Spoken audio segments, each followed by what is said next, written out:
No, we're in time now. Tell us a bit about things you've done. When did you start? What was your first degree? Chemical engineering. Whereabouts? It is now the University of South Wales, and I was one of the last classes to graduate from there with chemical engineering before they swapped it for sports science. Right. Okay. Just think how different your career might be if you'd done sports science. Yeah, probably wouldn't carry as much weight as I do, but Yeah. that's the only other thing. Yeah. And are you from that part of the world, or did you? No, New Forest. New Forest. Okay. So you decided to go to Wales for your. Yes. It was the Polytechnic era. It was Polytechnic of Wales originally. So didn't do too well at A levels. Right. Decided to plough ahead by going and doing a sandwich degree in chemical engineering at a poly, which then became University of Glamorgan, now South Wales. And where did you do your sandwich? My year out was with the UK Atomic Energy Authority at Winfrith in Dorset, working on highly hazardous radioactive process waste problems. Very good. Yeah, that's character for me. Just a little bit, yes. and then what did you do after that? After graduation, joined a little company that makes chemical plants out of glass called QVF, which is now Dietrich, and spent 4 years working on highly hazardous chemical plants, from some pharmaceutical plants through to mineral acid concentration plants, to plants that were designed to destroy chemical weapons, explosives, those kind of. It was made out of glass because the chemical inside was too hazardous for steel or other materials. Spent 4 years doing that. Very interesting. Well, you're in CCS, so you're safe now. Yeah. Yes. It's a little bit safer. So when did you actually get into CCS then? I joined AMEC in 2000, came up here to Darlington in 2004, and because of my background with specialist stuff and being able to change from one sector to another, I kind of was doing some of the more niche technologies at the time, like pyrolysis. So they thought CCS was a funny. Well, they thought it was niche enough. The simple story of how I got into CCS was, I am not a morning person. I was standing at the coffee machine at 8 o'clock in the office on a Monday morning. My rather flamboyant engineering director walked past me and said, "James, you like all that renewable green hippie engineering, don't you?" I grunted at him because I hadn't had my coffee. And by the time I got back to my desk, he'd announced to the entire division of AMEC that I was the single point of contact for all renewable carbon capture and storage and those type technologies going forward. So it was renewables and CCS at that. It was renewables and CCS. So we were doing things in wind to hydrogen. There's not a lot for a chemical engineer to do on a wind array, but we got involved in that business. We started looking back then at CCS infrastructure, because at the time the Darlington office of AMEC, which is now Wood, was the biggest provider of engineering services to the national grid. So we did a lot of the pipelines. We did most of the compressor stations were built by that organization over the last 60 years or so. And we approached CCS as an emerging market, and this was 2007, thinking, how do we address that marketplace? What's the best way to get into it? And the best thing to do is to lever off what you currently do. So we suddenly got involved in CCS infrastructure through a few studies and projects with the IEA GHG, and then it went from there. Yeah, I mean, it could have been big then as well, couldn't it? It could have been absolutely massive back then. And in COVID terms, I would say the current CCS re-emergence is wave 3. You had the initial ones in 2008, didn't you? And then we had Longannet, North 2010, then Peterhead and White Rose I think, in 2015, and now we've got the 4 clusters that are saying that they're all ready to go, or Yeah. the 4 main projects and the 3 clusters. Yeah. Yeah. So that's really quite a lot of experience. So were you involved with Wave 2 as well? On the periphery, yeah, we did some initial design and feasibility work for SSE Peterhead before Shell took over, and took most of it in-house. In the meantime, while we were doing that, I was part of the owner's engineers team for Mazda. So we were the supervising engineer for the Mazda compression and pipeline system, as well as during that period, we did the Teesside collective work, which was the industrial cluster at Teesside, studying several of its plants and the steelworks, and designing the network for Teesside, which is still the network that's going to be used now. Even though the steelworks have gone. Even though the steelworks are gone, but there's still a large amount of there's a large amount of CCS study work that was done in the meantime. Very good. Okay, well, that's so I imagine you've got quite a lot to tell us, James, about transport. Yeah. So I need to share my screen, don't I? Yes, if you can. If everybody puts their microphones off, keep the chat going. You can ask questions. We'll try and follow them, and then obviously when James is finished, we'll take more questions. Okay, all yours, James. Thanks very much. So let's see if this works. Right, you can still see the presentation, big screen. Yeah. Yep, looks good. That looks great. Thank you. Cool. Good afternoon, everyone. My name is James Watt. As John was just grilling me, I currently work as a hydrogen consultant for the company WSP. I should point out that it says hydrogen consultant, but I'm actually also part of the CCUS team, or it should read hydrogen CCUS consultant, but the official title is hydrogen. The principal work that I do at WSP is related to hydrogen infrastructure these days. I have, as I was explaining to John, a fairly long track record of CCS pipelines, etc. So the lecture we'll go through, or the webinar we'll go through today, is actually a slightly shortened version of a lecture I give every year to the master's students at Edinburgh, apart from last year. But it's been going on for a number of years, and it has developed over time. I'll go as quickly as I can because there is quite a bit of it, so that you'll be pleased to know there's no company boilerplate here, but you can Google WSP.com and find out more about us as an organization.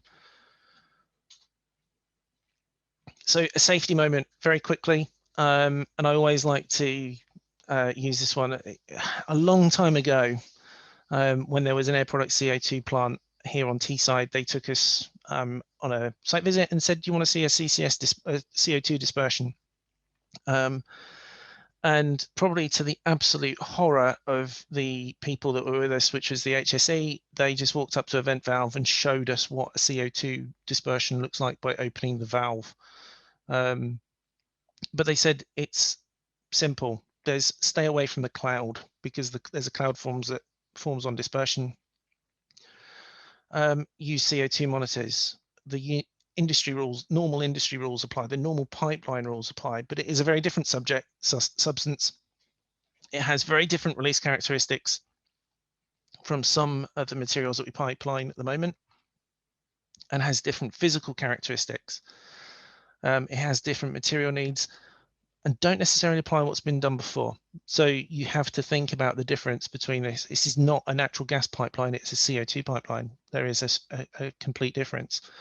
Now, the video I've got was given to me by the owner of the video, so I'm okay showing it, although the version that will be available after this won't have the video on, and hopefully it works.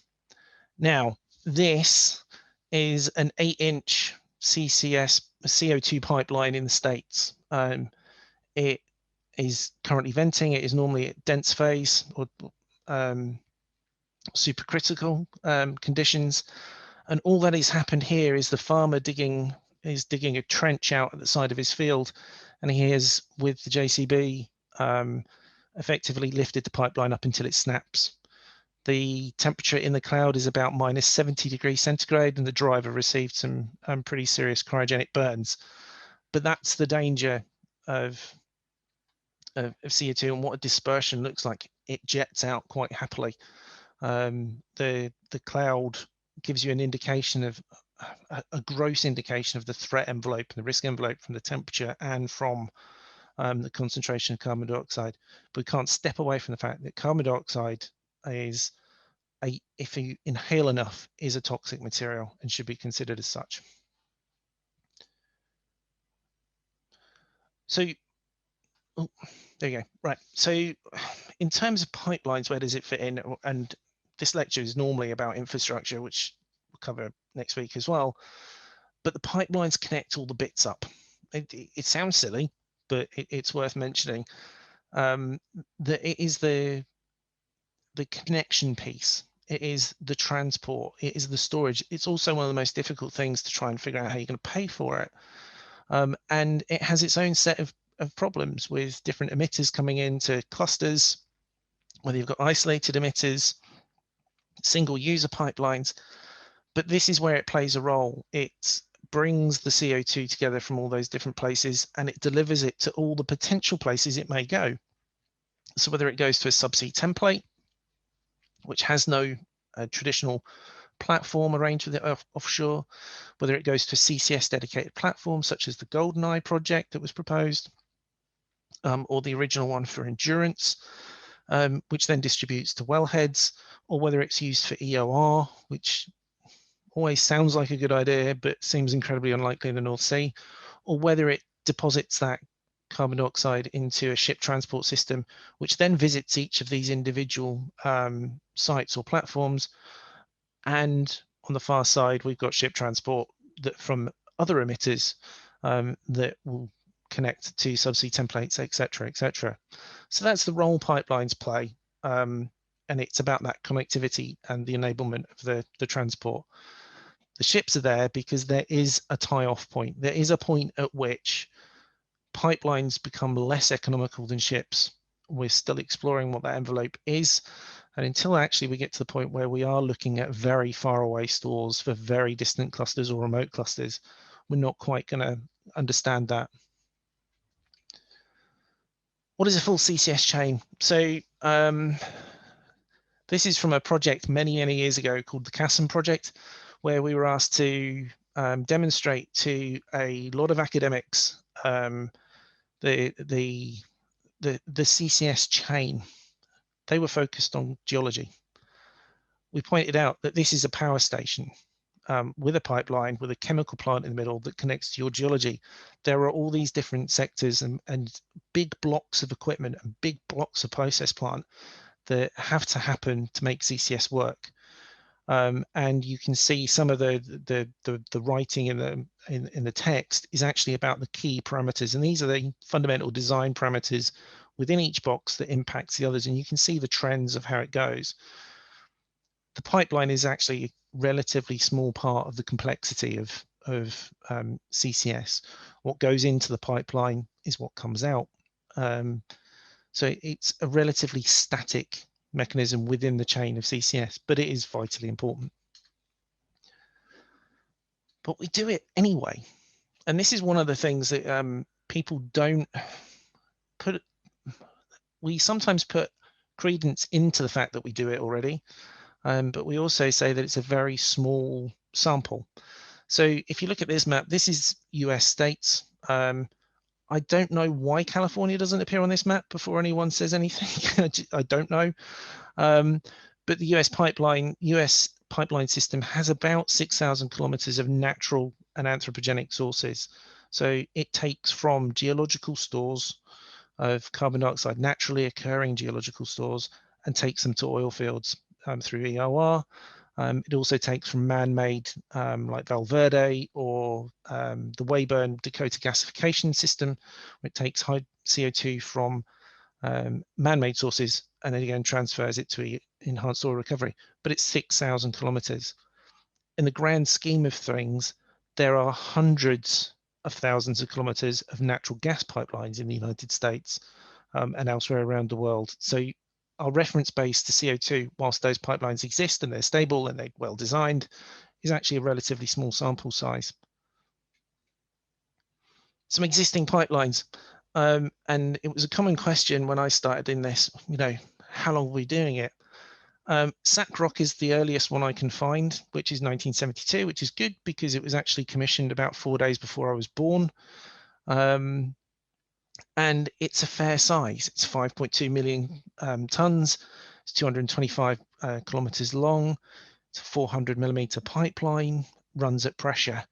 But you can see some of these pipelines, different sizes, some small like Snovit, some moderate sizes like SACROC and Bravo, which would be, and Sheep Mountain, which would be equivalent to the same size as the CO2 network on Teesside, for example, to actually Cortez, which takes 24 million tons per year, which is equivalent to a fairly larger cluster.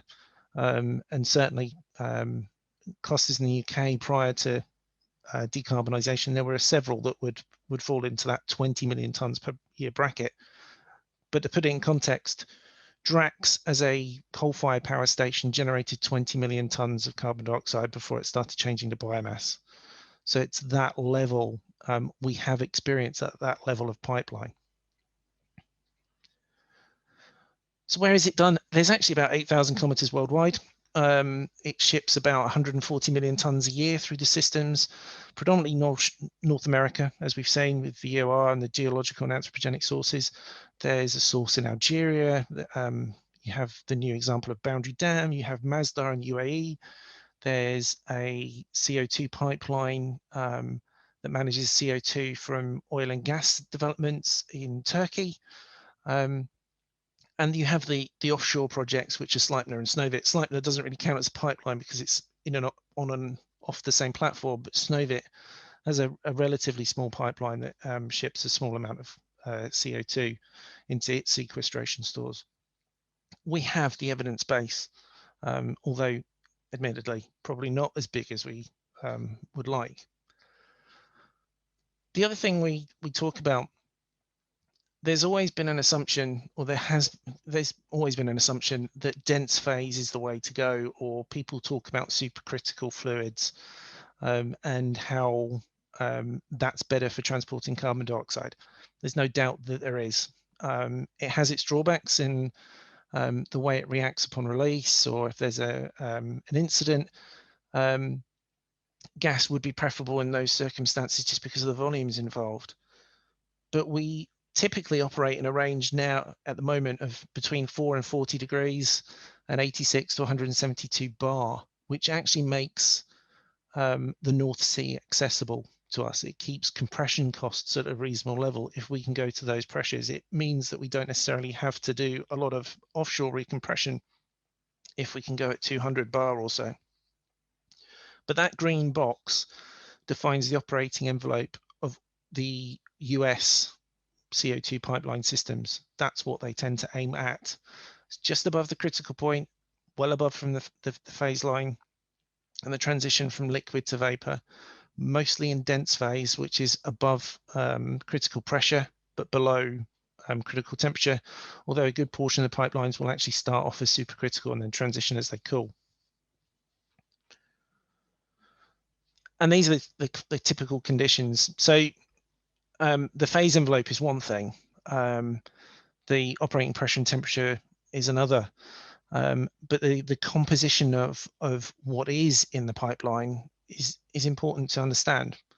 There's a new ISO standard for CO2 pipeline systems, which includes a definition of what the composition limits should be.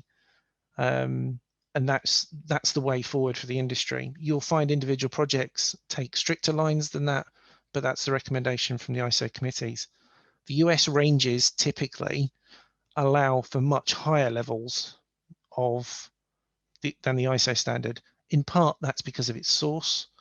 If it's geological CO2, they're not overly worried about cleaning it up for transport as long as it's dry. So all of those CO2 pipelines are above 95% CO2, and then they introduce a general limits. So you don't want a lot of hydrocarbons in that line. You don't want a lot of nitrogen. Hydrogen sulfide and total sulfurs are quite high. Given the toxicity of H2S, that number would not pass muster in UK or European environments. And the water level that they allow is quite high compared to what's proposed in EU and UK projects. The critical thing here is no free water. Do not allow conditions to exist where free water will form. It needs to be dissolved in the carbon dioxide and kept there. The other one is there's an under 10 ppm of oxygen for corrosion issues, but we're also seeing stricter in some UK projects. We've seen that measured down in parts per billion of oxygen because of the destination of the carbon dioxide.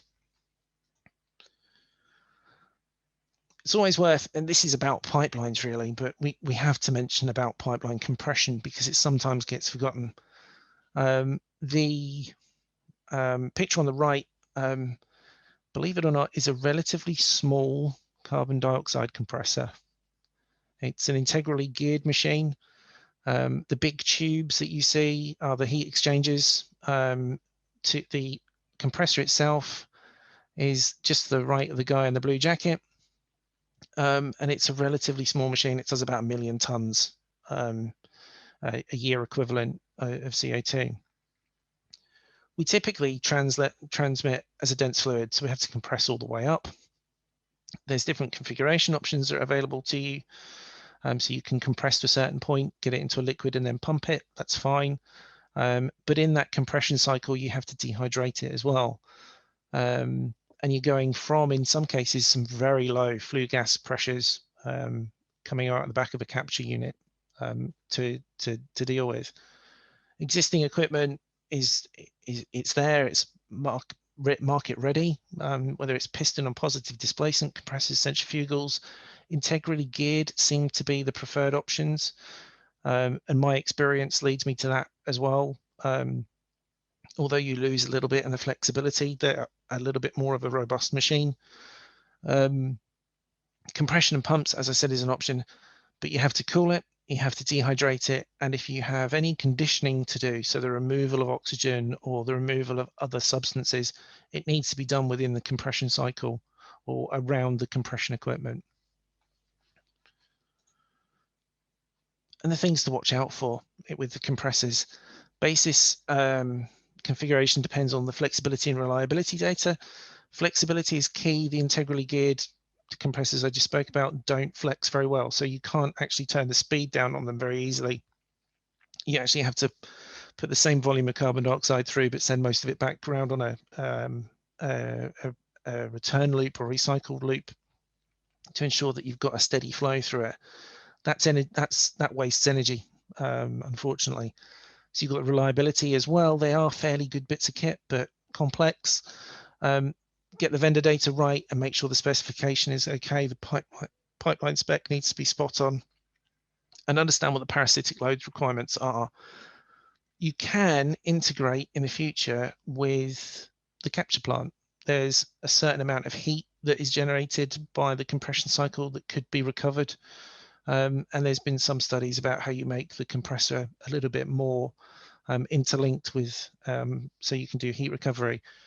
There's dehydration technology that needs to be added, and the conditioning is in tandem with the hydrogen dehydration. So the sweet point for dehydration is about 30 bar. If you get the carbon dioxide to that point, that's the best operating area for certainly for glycol dehydration systems. But pipelines. So we talked about the knowledge base. That means actually that there's some fairly well developed regulations. Now, it's worth noting that HSE will quite happily tell you you shouldn't put all your faith in the US regulations because they don't necessarily match carbon dioxide by fluid name. So regulations and standards tend to name the fluids they apply to. In America and Canada, you have 3 fairly well developed systems because of the amount of work they do in CCS EOR. And CCS pipelines tend to fall under CF 195. which is Code of Federal Regulations 195, for the transportation of hazardous liquid pipelines. So they consider carbon dioxide a hazardous material in that context. What we've learned, or I've learned over the years, is talking to some American colleagues, is they tend to apply the same regulation exists for natural gas, which is 192. They tend to apply the consequence analysis of an accident from 192 to carbon dioxide pipelines, because as soon as there is a failure of the pipeline, you're dealing with effectively a gas pipeline, because the carbon dioxide shifts the gas phase so quickly. 7662 is the Canadian standard, which is also fairly reasonable, but it's more boilerplate with the ISO and British standards than the American ones. The difference in American versus European regulations has to be explained in that the regulations will tell you what design standard you have to use. Not necessarily the same over here, but under the American system, they dictate what you should use. So you have to use ASME B314 or 318 or 31G or any of these things. If you don't comply with that standard, then technically you're in breach of the regulations, and they police the system. So it gives you a very clear, definitive, if you do this and this and this and this and this, you're legal. Within the UK, the regulations and regulations in the UK and the EU are slightly different. So pipeline design currently falls within the regulations. No doubt about that. There's standards, there's guidance, and you can see there's a list of regulations that would apply in the UK.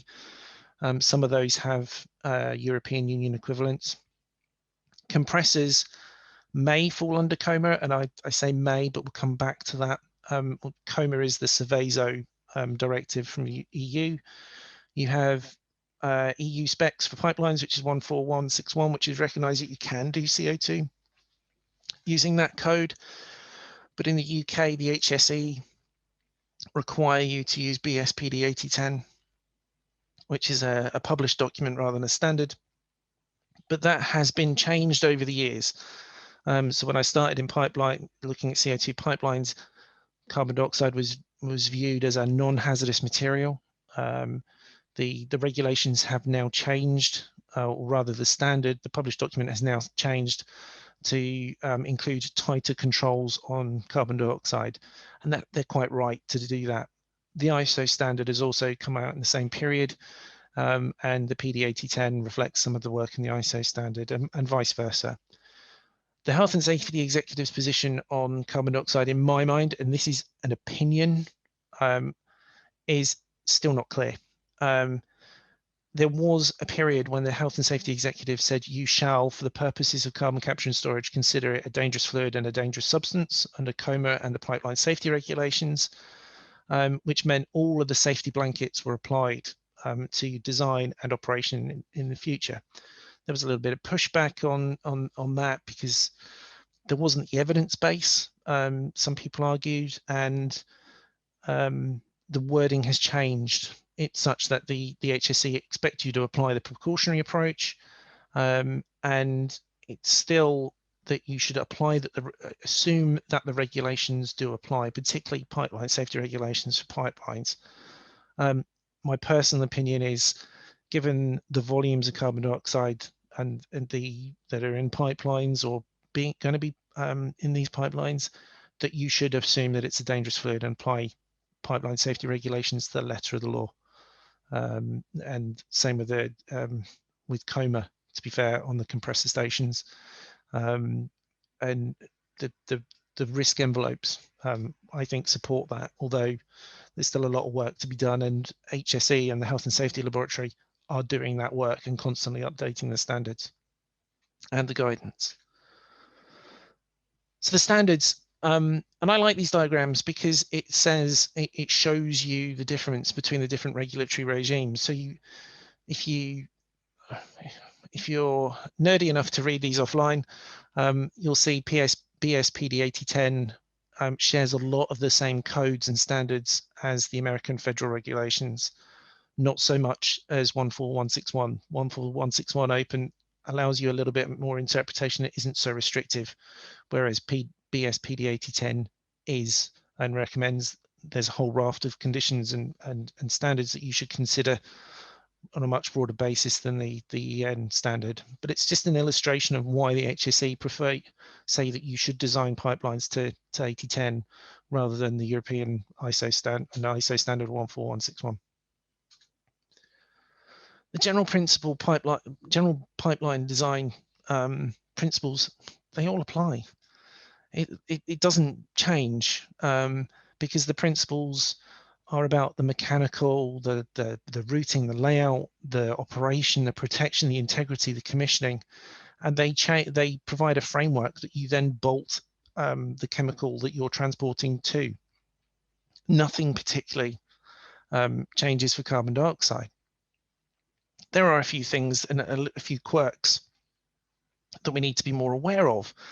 So if you're looking at route topography and access, you want to be more aware of places where the pipeline may go stagnant, and you have a large dip in the pipeline. You want to ensure that that pipeline is not going to change phase in that position, because it could lead to some flow problems.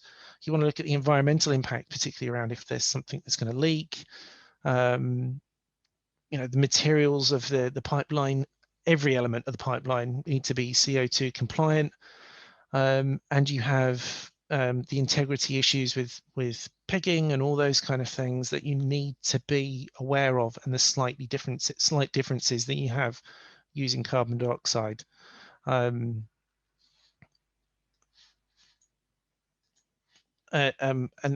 this just talks you through some of the different the design process. So the next few slides are about some of those critical differences. So we'll start with chemical properties. So it's relatively simple, and that should say carbon dioxide, not carron dioxide, I've realized. So carbon dioxide plus water. And we talk a lot about water in the pipeline systems for CCS. It's not a good thing. It forms carbonic acid if you have free water mixing with carbon dioxide, so water that's formed in a body.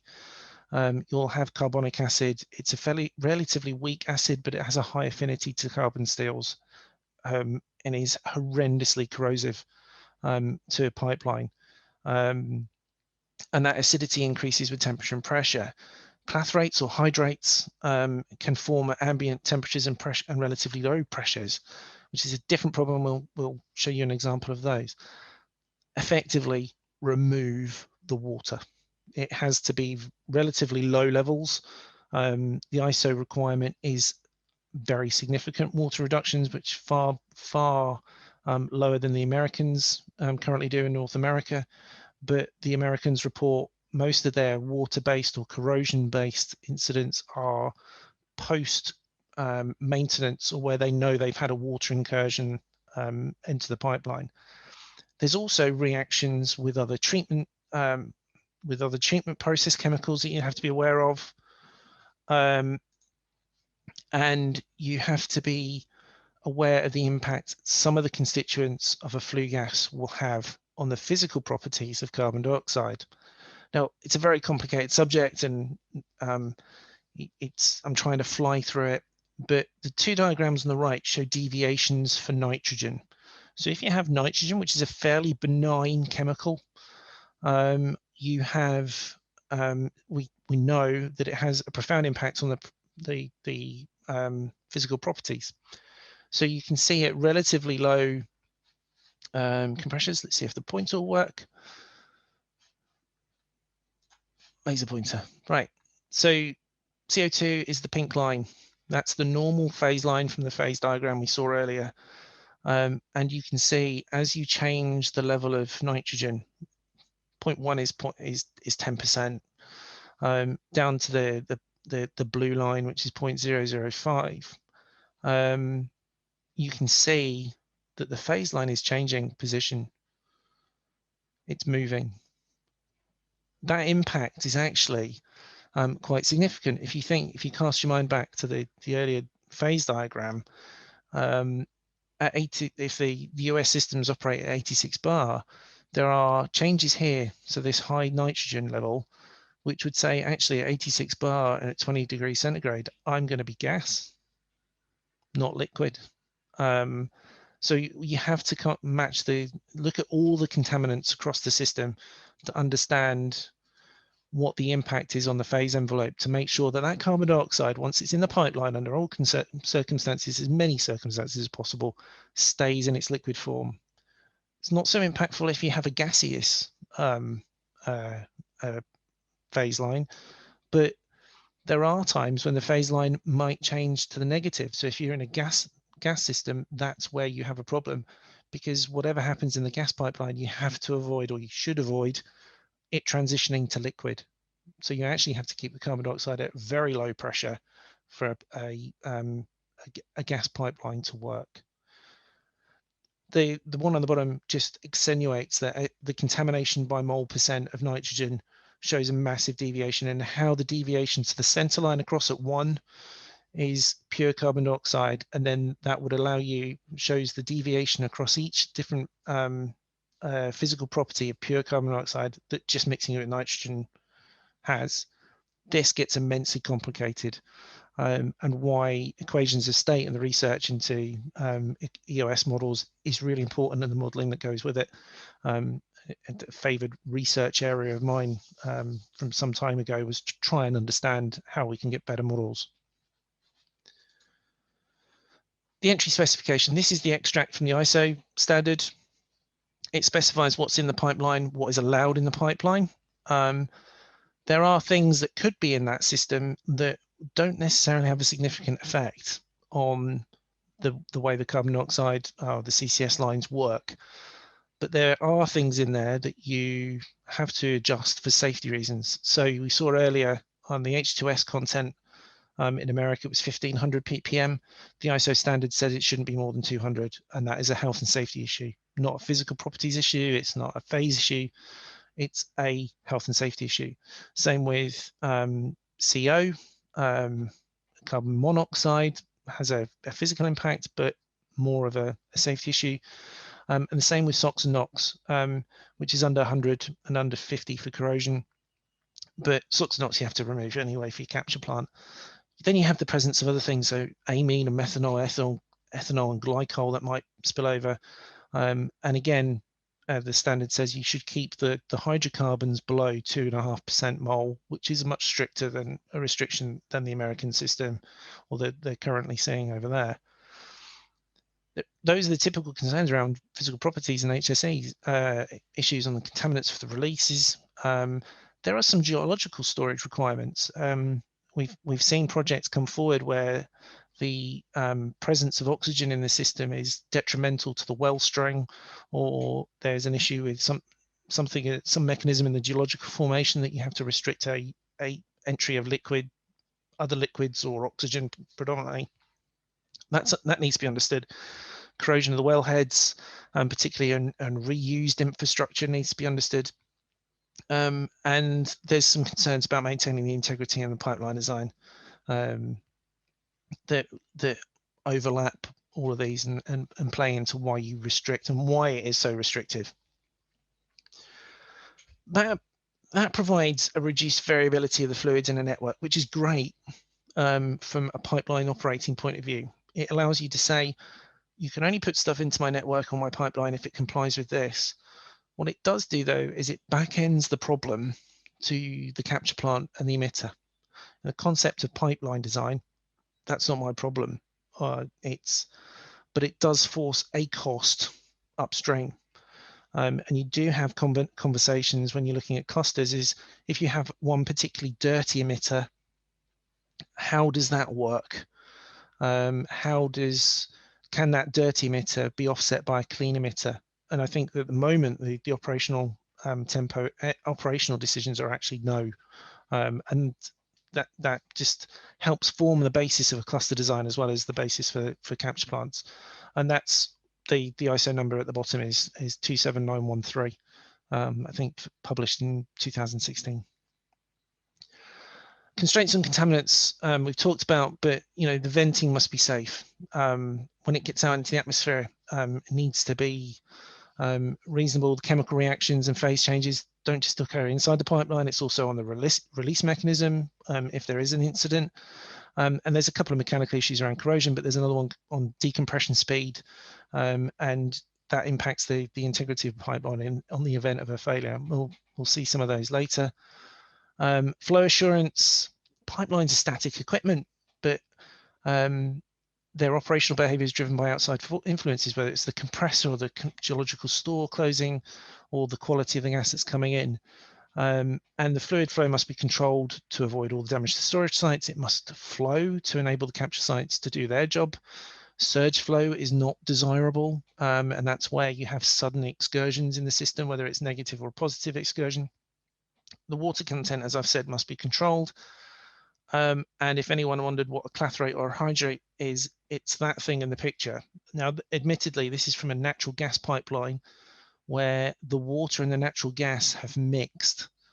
And some of the hydrocarbons in the natural gas stream have formed what is effectively, I've had it described to me as a big lump of ice-like substance or a wax-like substance.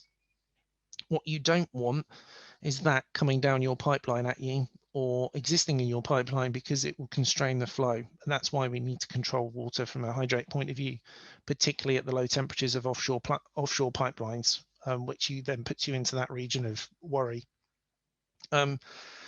Transient behavior, temperatures and pressures, how that inputs in, and as I said earlier, that needs to be controlled, and the equations of state need to be defined and validated, and be very particular about that. Which one is chosen for design is critically important. Line pipe, effectively, there's a few simple rules. If it's wet service, if it's got water in it around the compressors, which isn't inevitable because the compressors are very good at doing bulk dehydration, stainless steel. If it's dry and within the specification for pipelines, carbon steel is okay. Usual API 5L grade materials. Depending on where it goes and what restrictions you have, depends on what strength and thickness of steel you need.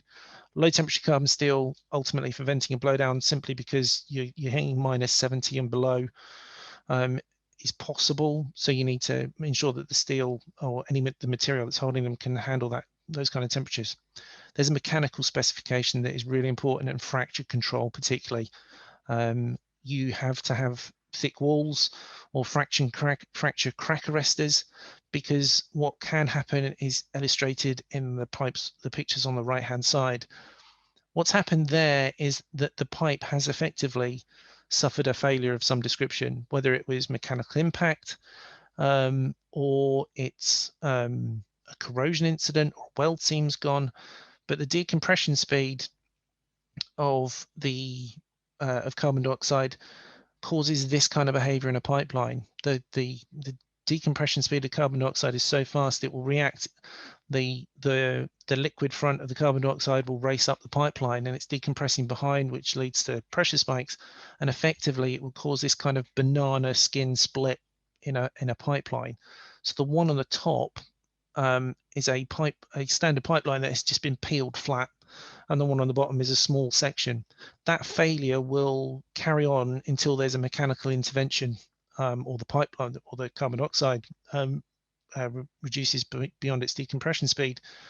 But that can be achieved by putting thicker sections of pipe in, or you can have these things that look like cock springs that wrap around the outside of a pipeline to artificially increase its thickness. At that point, the crack would stop. In America, they've been applying crack arresters. In the UK, you're probably more likely to have thick wall on a risk-based basis where there's a risk to the particular pipeline of a particular failure. Non-metallic components. Normally in the classroom, I ask the students on the master's course, what are these? And most people don't know, but they're PIGs. It stands for pipeline inspection gauge.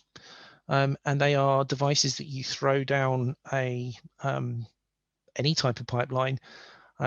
The one on the top right is a cleaning pig to remove scale or dirt that might exist in the pipeline. The one on the bottom left is an intelligent pig, which has sensors and scanners in it that measures and does non-destructive testing on the pipeline. What we found, and talking to a guy in a company that does these inspections in the States, once told me that to pig a CO2 pipeline cost their normal pig inspection charge plus the cost of the pig. Because carbon dioxide penetrates into most materials, it's very good at getting into polymers and non-metallic components. When it expands, though, once you depressurize and you bring it out of the pipeline, the CO2 expands really quickly.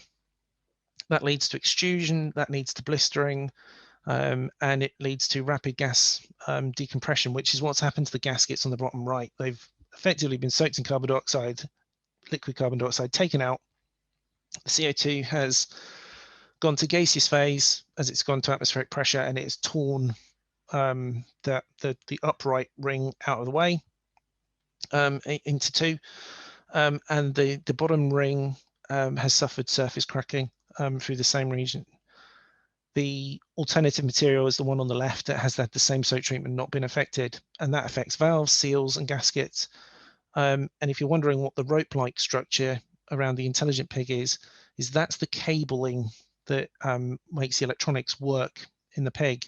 And as it's been depressurized, the plastic outers of the cabling has expanded because the CO2 is rushing to get out, and it's effectively pulled all the copper wiring apart and has completely ruined and damaged that pig.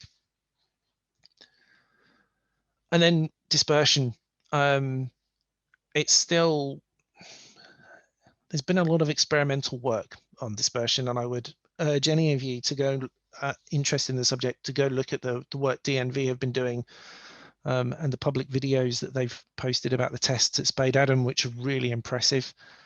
But it's been a long understood that carbon dioxide, when it changes from liquid to gas or goes into atmospheric dispersion, has a significant footprint. It is a dense gas, which is not one of the gases that is commonly, or liquids that is commonly transported in the UK. Natural gas is very light, so it goes up when it's ejected from a pipeline or escapes from a pipeline. If you have another supercritical fluid like ethylene, which is transmitted by pipeline in the UK, that also is a relatively light gas. You have carbon dioxide, when it comes out, will slump. It can form a vapor, and this diagram is from the industrial gases sector. So they talk about vapor solid mixtures, but the evidence of whether you have an entrained solid or carbon dioxide dry ice forming is not exactly clear, but it will initially rise, then it will slump to the ground, and then as it gains more heat from the ground and from the atmosphere, then it goes into a Gaussian dispersion model.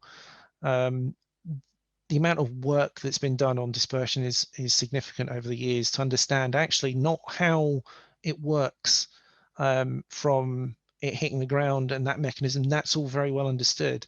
The key thing is actually what are the conditions at the point of ejection, so at the release point, what are our base terms for the model to put into the current software or adjust the software. Why it's so important is this is the critical element of defining what the risk envelope of a pipeline looks like. This is the key metric that decides where CO2 pipelines can go. If we're having to do widespread CCS, then can you treat this like a natural gas pipeline, which could actually, transition through your garden and you not know it? Can CO2 pipelines get to that?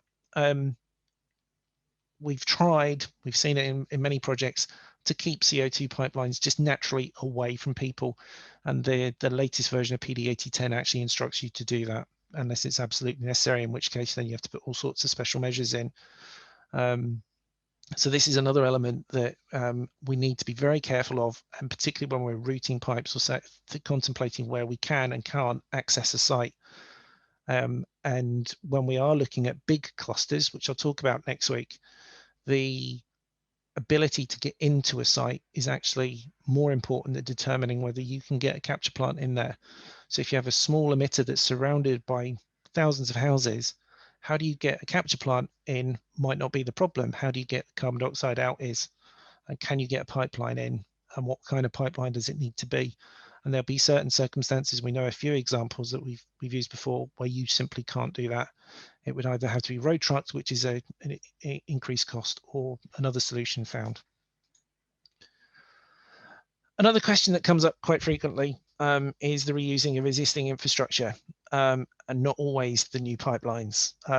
New pipelines are easy compared to some of the problems that you see in reusing, but we've got an awful lot of infrastructure that we need that we're not using, or that we could use for other things, whether it's CO2 or hydrogen. Same problem. We have an existing natural gas network. Now, the gas network runs at 30 to 94 bar, or design pressures of 30 to 94. It's not suitable for dense phase. The system, the thickness of the metal, the grade of steel that's used isn't generally suitable for dense phase. It could be made to, but we don't do it. So we're looking here at, can you transport the CO2 as a gas? Offshore pipelines are higher design pressures, so they can be dense phase, and we've seen projects before. The Longanic project, for example, considered a 300-mile long section of what is known as feeder 10 in Scotland, which is not used for natural gas much anymore. And I was lucky enough to be the senior technical person on that project, and we did a whole feed study around how you do it, and it can be done. And you can get a significant proportion of carbon dioxide from the central belt of Scotland to Aberdeen to St. Fergus for offshore storage if necessary. Offshore pipelines have much higher design pressures, so they're more suitable. And we've seen those applied in previous projects like the Miller example or GoldenEye. And we were fortunate when the GoldenEye project was being proposed. It's actually a relatively new pipeline, so it was good and clean and ready. The distance offshore is a factor for using existing infrastructure. So you want to try and do as much boosting of pressure onshore to get it to where it needs to be, because power generation, getting power out to offshore platforms, requiring offshore boosters out there would incur significant costs in CCS. Anything that you can stop significant costs being added to a scheme is good, because you're already dealing with something that economically struggles sometimes to make sense. But the existing pipelines are aging. They've been hit by anchors. They've been transporting nasty crudes for 40 years. They're not all necessarily an easy win. To reclassify a pipeline as well, you have to redo all the calculations to the appropriate standard of the day, bearing in mind some of these existing pipelines would have been put in 40 or 50 years ago, or 30 years ago, or 20 years ago. You have to bring it to the current codes and standards compliant level. You have to inspect and repair, which again is expensive, and all the new regulations and standards apply. So if you were to take an existing natural gas pipeline like the feeder 10 one, even though it's in the ground, because you've changed it from natural gas to carbon dioxide, you're changing the design standard. From the design standard for natural gas in the UK is an IGEM document called TD1. You've changed that to BSPD 8010. You've changed its service. You have to go back and ask for planning permission again. So those new regulations and standards have to be applied when you're reusing existing. But can we? Those are the examples we've seen it. Acorn, the Acorn project in Scotland is currently proposing NTS, the feeder 10. So, that was studied in Longanic and had a fairly extensive feed study conducted against it, which proved that it could be used. But the main considerations are relatively simple. The method and material of construction, design conditions, it's dropped off under my map, routing and its suitability to new fluids. The environmental cases, safety cases have to be redone. What mitigation measures? So the distances, the standoff distances we've talked about on the dispersion. Is that pipeline running in the right place to meet the mitigation, or does extra mitigation measures have to be applied to it? And the age issues, corrosion issues, inspection, and system pressures all play a particular part. Now, I've realised I've probably taken far too long, and I've done a whistle stop through this. I hope I've covered all the bases. I just want to get across right now that there's a CCS potential infrastructure in the UK. You can see on the map there's 5 or 6 clusters considering CCS in terms of industrial decarbonisation or blue hydrogen, also playing into the mix nowadays. But pipelines are actually a mature part of the chain. There's a lot of information out there. There's a lot of learning that we can build on. There's a lot of work that's been done since we really started. And the compression and pumping is also proven. But there's still that little bit of work to do, I think, in the context of CCS. And that's it. I can stop talking now. Oh, thanks very much, James. No, you can't stop talking. You've got to answer questions, if that's okay.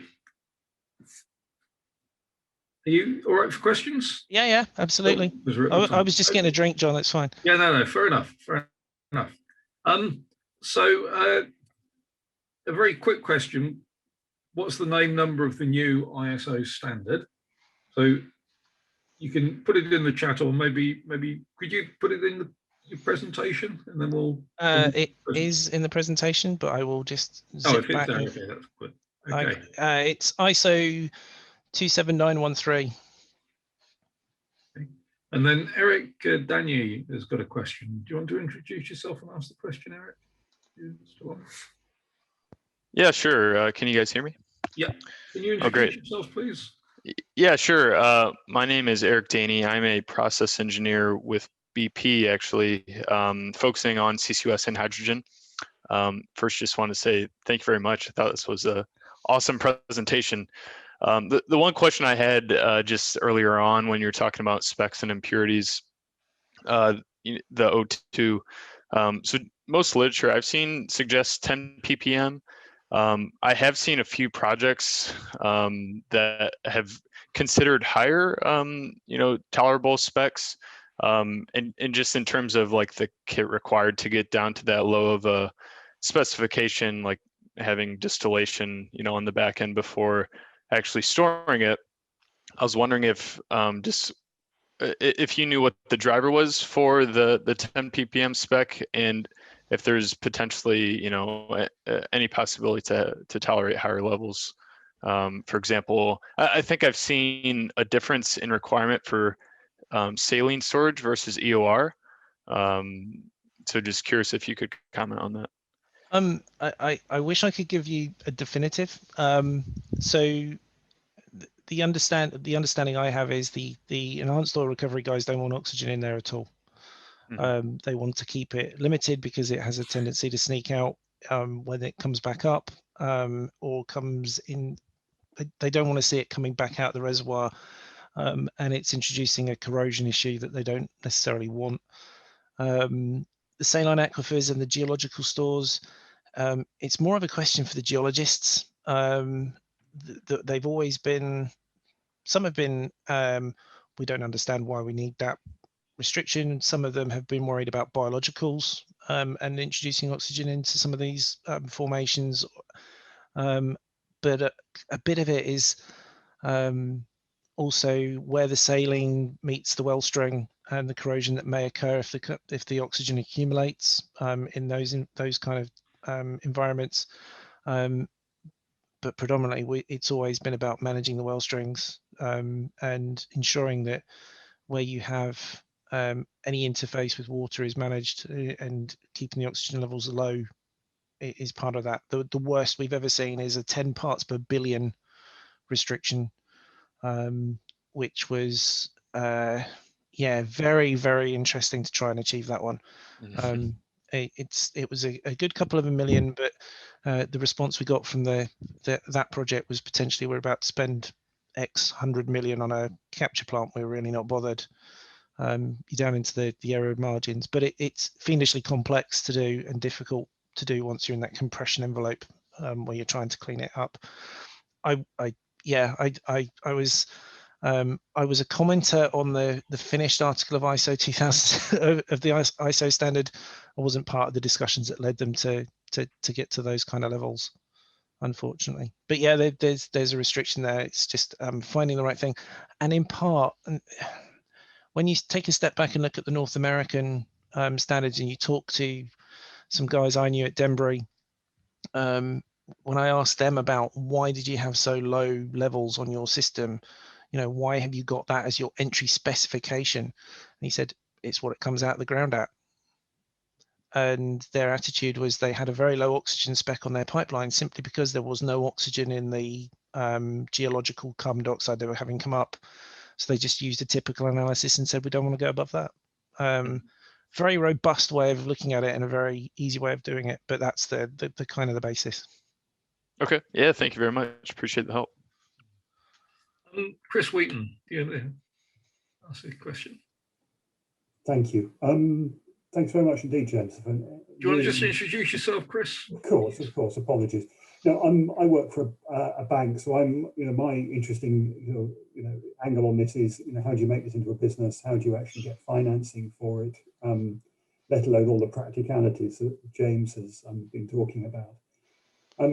I'm interested in a question about ship versus pipeline economics. There was a study done about 2 or 3 years ago on ships versus pipelines, but I was interested in James's view of when, particularly offshore, ships make more sense, and in the offshore sense, when ships make more sense than pipelines, and what are the key issues for ship-based transport versus pipeline for CO2.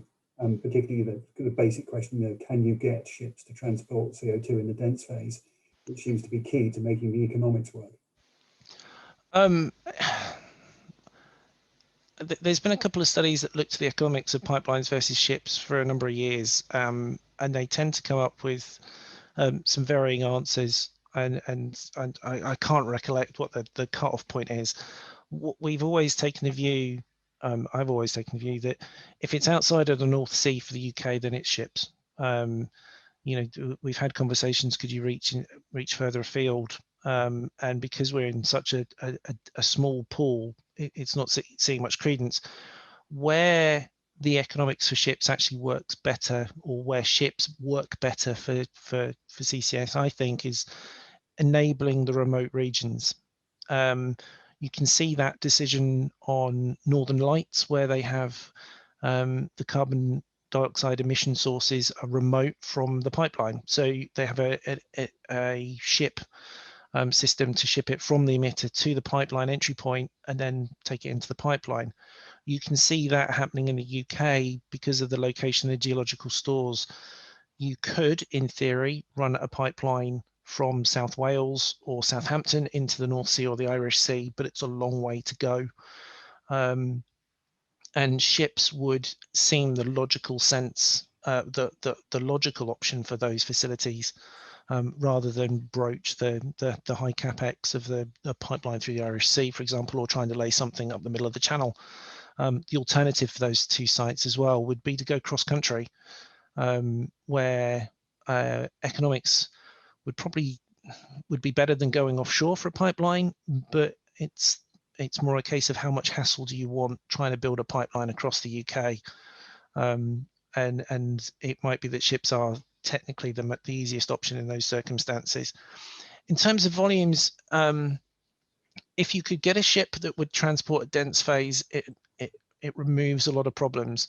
At the moment, what we see commercially, there are CO2 tankers in the North Sea that transport it at lower pressures for the drinks industries mostly. So we know those models exist. What most people are proposing for ship transport is lower pressure, and trying to keep it as liquid CO2, which gives you the density without the complexity of having to transport stuff at dense phase, and all the issues that can bring you. So what we're seeing at the moment, the technical level of shipping would be towards liquid transport rather than dense phase or supercritical. I've seen some solutions proposed that would see transport as dense phase liquid, and rather novel designs of ships that transport tanks that are maneuvered on and off the ships as they fill, or onto barges that are then towed out. The issue with the lower pressure carbon dioxide is no matter wherever you go, you're going to have to get that to injection pressure, which means that ship has either have to have a connection to an offshore platform with a booster pump or compressor, or have that equipment on board if it's going to directly connect via a buoy, which is why Northern Lights actually makes more sense, because it brings it round the coast, offloads at its ship transport conditions, and then the pump on the shore on the side of the pipeline enables you to get it down the pipeline at the right pressure. So I have no preference. I was very much early doors, very focused on pipeline, but over the years it's kind of matured a little bit into, there are circumstances where a pipeline may make more economic sense, but in a practical sense the ship takes over, and the ship's much better to do. And what we'd like to see from the clusters, particularly the 4 that are proposing fixed pipeline installations, is actually that they consider, how do you import carbon dioxide from those remote sectors via ship? So how would you enable Southampton and South Wales to transport carbon dioxide to the East Irish Sea via the HyNet project, or to Scotland via Acorn, although they're proposing that option at Peterhead, and how you would bring it into Teesside or Net Zero Humber, or Zero Carbon Humber, whichever one it is, as part of the Northern Endurance Partnership. How would you enable that kind of ship transport? Because for some of those regions like Southampton and South Wales, it's absolutely crucial. So I've probably read the same reports as yourself, Chris, I'm afraid. But it's a case of taking a step back from just the economics. It's also, there's technical issues at play here, where ships are actually a better solution. That's a great answer. Thank you very much indeed.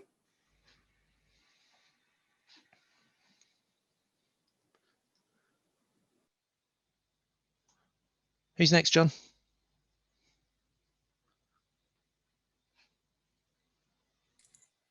I'll just take a look. Sorry about that. I was muted. Just very quickly, someone asked what's going on near Southampton, the possible use in what appears to be Southampton. Okay, so I will step carefully here. We have a project that is looking at hydrogen in the Southampton area, and how you could impact hydrogen into the gas grid across the south coast. There's also a fairly large emitter down there. Yes. Or 2, actually, down on the south on the Solent Water, and their option in the case of that diagram has always been ships, unless you go cross country from Southampton all the way up to Humber or Bacton, which is a very long way to go. That onshore pipeline system would have made more sense if you still had a Thames industry. So if you still had the Corrigan refinery or the Kingsnorth power stations, or some of the other power stations that have gone like Didcot, it would have made more sense to go via pipeline and just have that as a spur to a more national system. But because you don't have those intermediates feeding in carbon dioxide, then shipping appears to be the option that you want to go to there. You could do a pipeline. It's just if you've got the money for it, and you can find a route, then, or a recipient for the store. At the moment, shipping would seem to be the most sensible option for them. Yes. So again, in the interest of speed, Chris Waring asked, where do you see the current knowledge gaps around CCS pipelines? I think there's a little bit of, I'll take them in reverse order with the comment. So shipping and shoreline operations, I don't think there's not that much of a knowledge gap, actually. I think it's just getting projects that are interested in doing that work to utilize the experience that the industry has.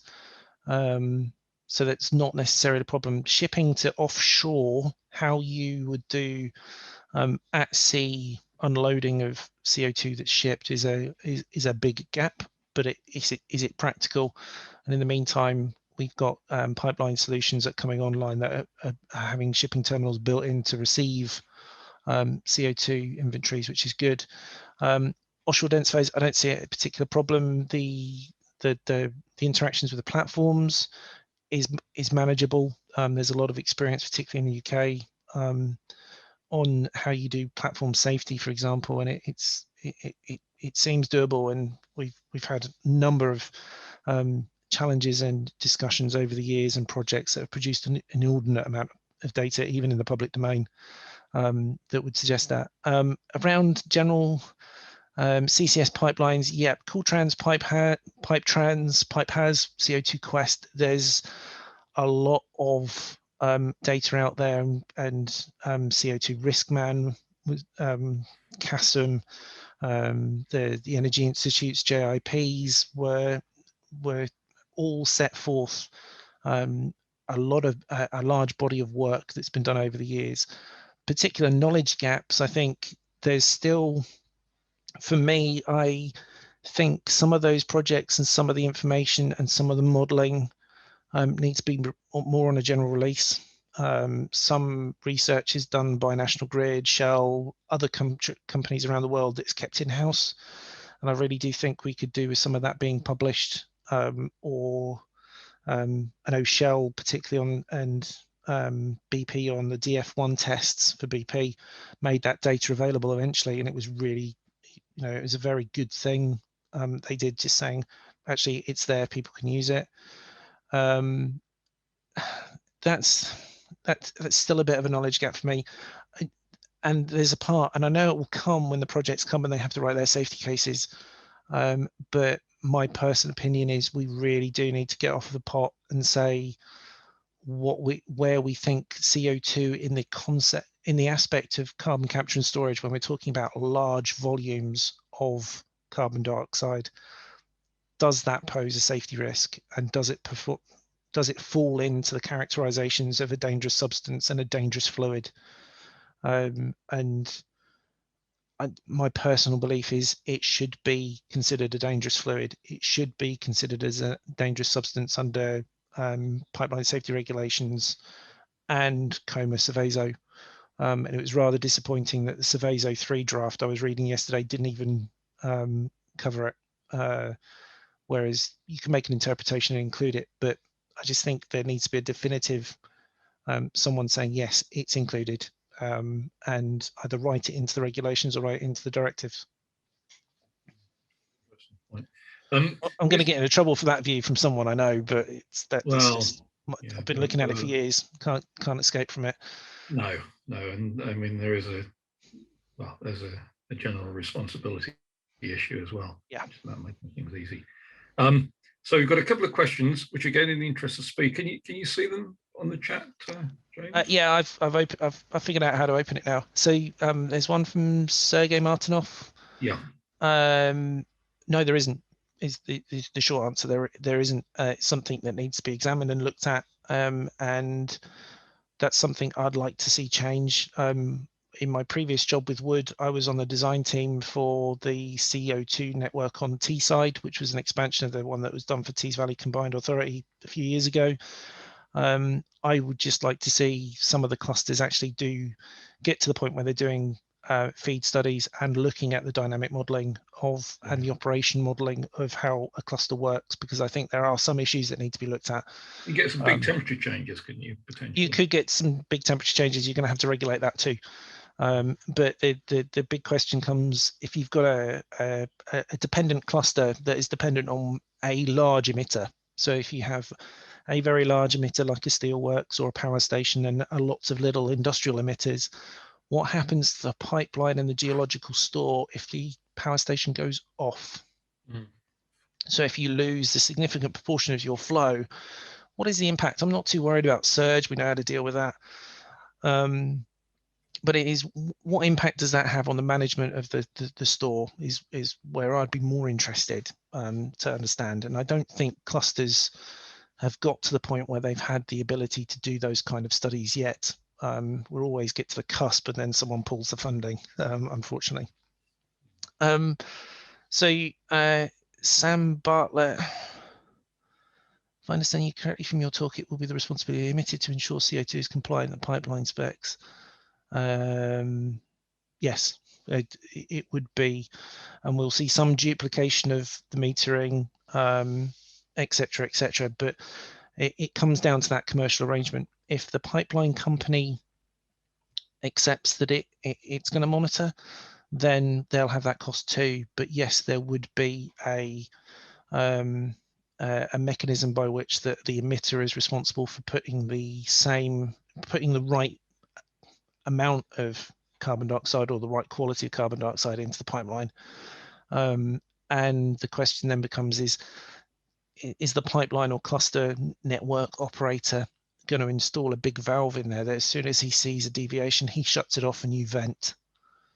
Then that brings all the CO2 emission penalties, and does that become your problem? And that's not actually a technical problem, it's actually a commercial models problem. You know, how are you going to get paid? What are you responsible for?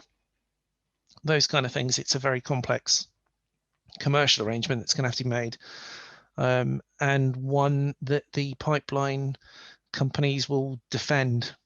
They will want an envelope that is simple to administer, and you comply with the envelope and you can come on board. If you don't, then we'll lock you out, and that needs to be understood.